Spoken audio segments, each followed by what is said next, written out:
All right. Let's talk about Elon Musk and Tesla.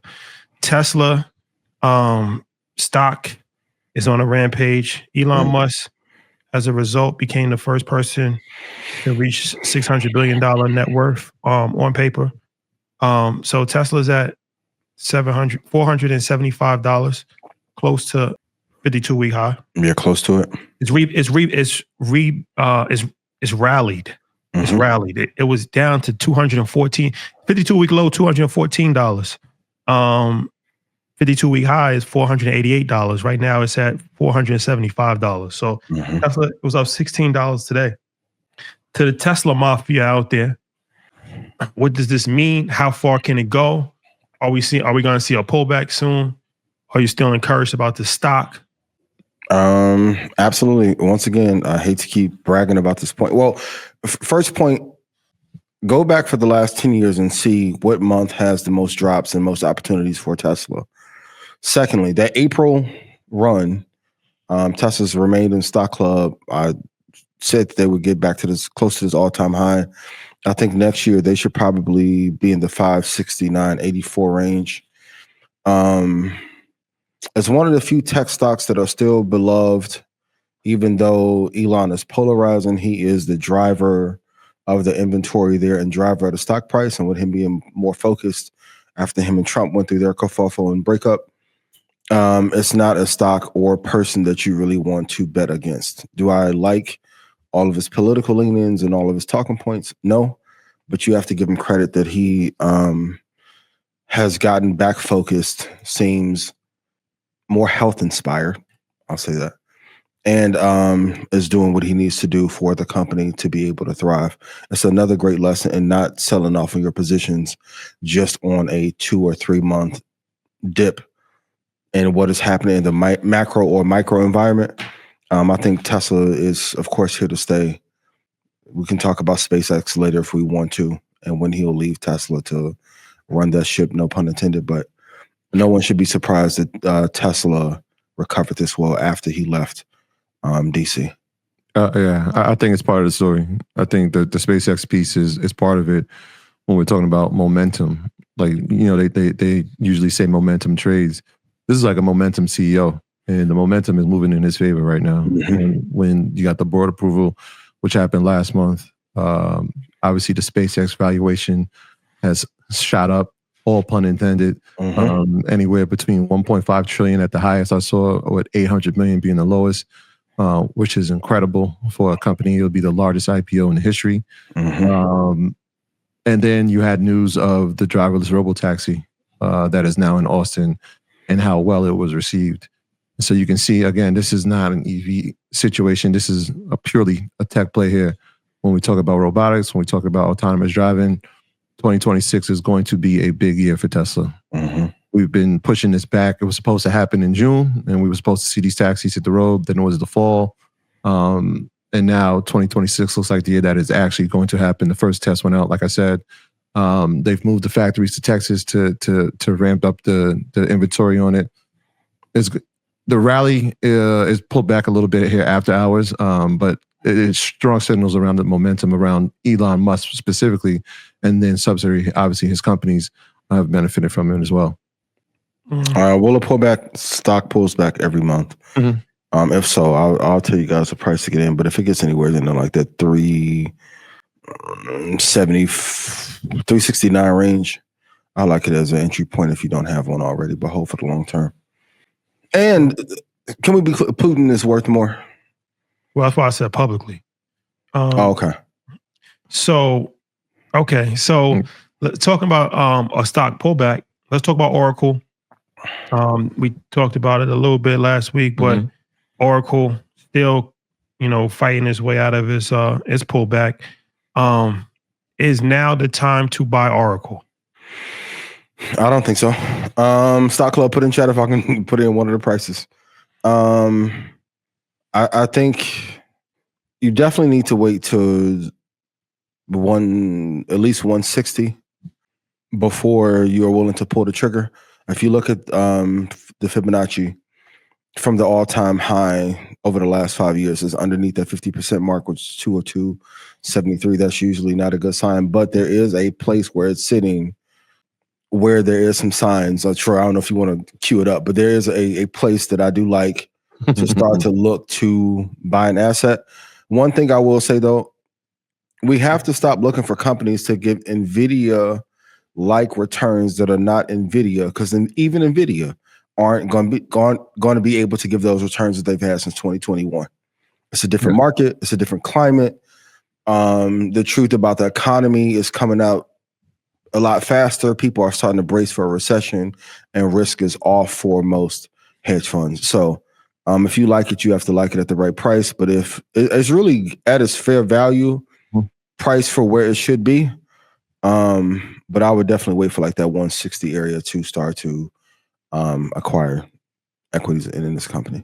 Yeah, I'll start by saying this, and this is important to know. Cloud profitability is future dated. Right. So if you're writing notes, write that down in your notes. Cloud profitability is future dated, meaning that there's going to be profits down the road, but it takes time. And so what happened to Oracle? Yes, we've talked about the investment that they've made. Mm-hmm. And the idea is if you build it, they will come. The reality is that you have to build it. And the problem that people are seeing is that the cost that it's going to take to build is really strenuous on its CapEx, which is interesting because that feels like a natural thing. If we're going to spend more to make more, then we need that time period to do it. The problem is that their cloud service in the immediate standpoint was growing. And so what did I say I wanted to see? I wanted to see if the cloud business was continuing to grow, and it did, right? They added new customers. The cloud business went from, I think, 32% up to 39% or 40%. That's a good sign. Mm-hmm. So I start studying who else in the cloud service business has had this type of run, right? So we got to go back to the pioneer of all this, right? When we talk about cloud service, it starts with AWS in 2006. In 2006, people were not talking about cloud. In fact, they weren't even worrying about the profitability because that was not the core focus of Amazon's business, right? This was an e-commerce thing. They added this as a derivative to their portfolio. 10 years down the line, now AWS is the thing that we know it, and it's profitable. 2008, Amazon sees Google sees the same thing, right? They watched what Amazon did. They created Google Cloud. Same thing, right? We got the pioneer with AWS. We got the technology, and they led into adaptation into the Google space. Now that becomes a revenue for them 6 years down the line. So now we're talking 2016. We're starting to see profitability. Oracle just turned over to a cloud business in 2018. So we're right in that frame here of where are we going to see profitability from it. It just so happens that it's coming at the same time as a CapEx spend. I'm going to give you another company, and I'm going to tell you what the report said inside the cloud space.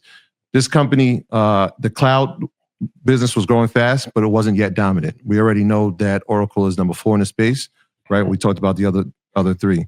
This company, they said that they had a heavy cloud CapEx depressing their margins, right? So the amount of money they were spending, the margins were getting thinner. How are we going to pay for this? They said their software still was the core profit engine, very similar to Oracle. They also said that their market was unsure if the company could really pivot from being a software to a cloud service. You know what that company's name was? Which one? Azure by Microsoft. Now, if we look at it today, it's number 3 in the cloud space. And so when I'm telling you that profitability takes time and it's future dated, that's what we're saying here. The issue here is obviously AI in the mix of all of this. Right. And so now when we look at Oracle, it's like, hey, they've reinvented themselves a few times already. They started out as enterprise software. They went from enterprise software to subscriptions. Now they're going from subscriptions, right, in that AI software to now cloud service.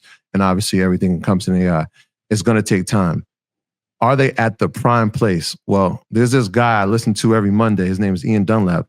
Mm-hmm. And he talks about this moving average called the 400-day moving average. Ian, Oracle is sitting at 183.82. That is representation of what? Let me give him my levels out on market money. It is currently sitting at its 400-day EMA, which is a sign, and I'll leave it at that. If you know, you know. But Oracle is not going anywhere. The cloud space is going to be a space that they're going to play a part in.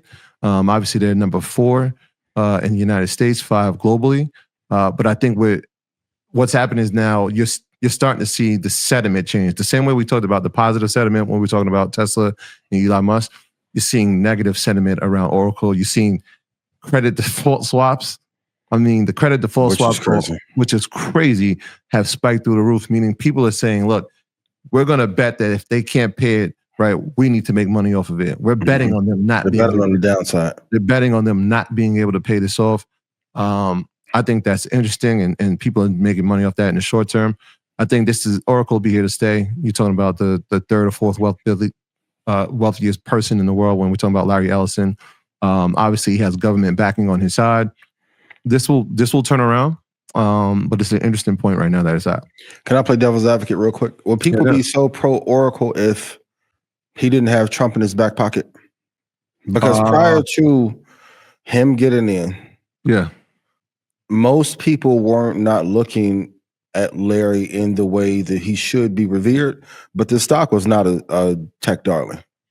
You're right. And I think, yes, I'm going to say yes. And I'm not saying because of this administration, right? I'm thinking when he was president the last time.